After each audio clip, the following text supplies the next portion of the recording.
ألسنا أحق بقلب سعيد أما آن للروح أن تستعيد. السلام عليكم ورحمة الله وبركاته. اليوم في 28 رمضان نقوم الحمد لله بتوزيع وجبات إفطار صائم بالإضافة إلى زكاة الفطر نفقة عن أهل الخير في مقاطعة بني توبة. نسأل الله سبحانه وتعالى أن يتقبل منهم صالح الأعمال ويجزيهم خير الجزاء ويتقبل منهم صيامهم إن شاء الله. يغير حالنا إن لم نغير أنفسنا أسوة في كوننا والله قدرها.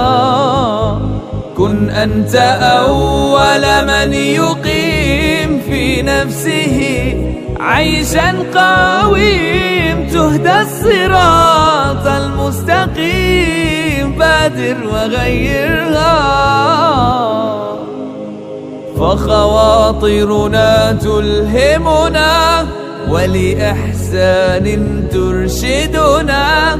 ميزنا الله بأن لنا عقلا يتفكر روحي أن تستعيد عهدا جديد. فما السير في الخير إلا اختيار وما الخوض في الشر إلا خيار. إليك القرار لا لن يغير حالنا إن لم نغير أنفسنا أسوة في كوننا والله قدرها.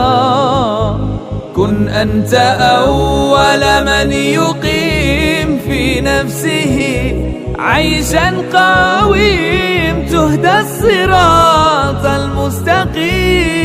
بادر وغيرها فخواطرنا تلهمنا ولإحسان